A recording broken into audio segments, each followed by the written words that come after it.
రోషన్, నీకు ఎవరు ఇన్స్పిరేషన్ అన్న ఉన్నారా ఇండస్ట్రీలో? ఇండస్ట్రీలో ఆబ్వియస్లీ ఉన్నారు, బట్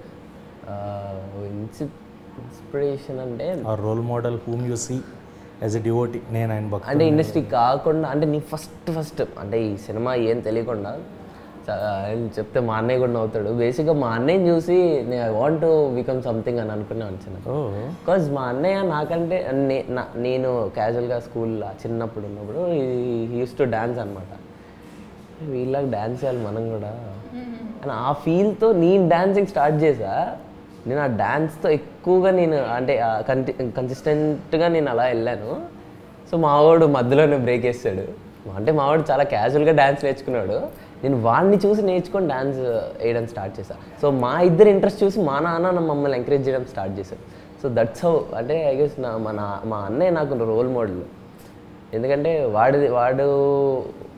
వాడే అనమాట. అంటే ఎందుకంటే నేను డ్యాన్స్ స్టార్ట్ చేయడం ఇనిషియల్ స్టేజే వాడు.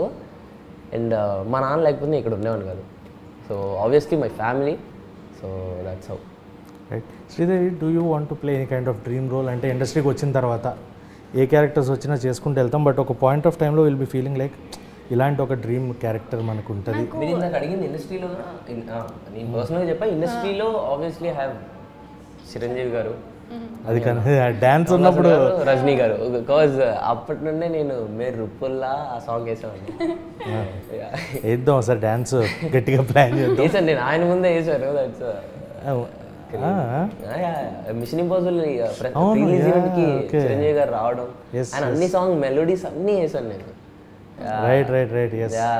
అమ్ముడు పాత సాంగ్ ఏది మెరుపులా కూడా వేసాను. అక్కడ నుండి తీసుకుంటే రీసెంట్ అమ్ముడు లెట్స్ టు కుమ్ముడు వరకు, అప్పుడు అంటే 2022 వరకు ఉన్న సాంగ్స్ వరకు అన్ని కవర్ చేశాను. మొత్తం కవర్ చేశాను. ఆయన స్టేజ్ మీదకి వచ్చి చాలా బాగా చేసావు, కాకపోతే ఇదే డాన్స్ మళ్ళీ నన్ను ఇప్పుడు చేయమంటే నేను చేస్తానో లేదో నాకు తెలియదు అన్నారు.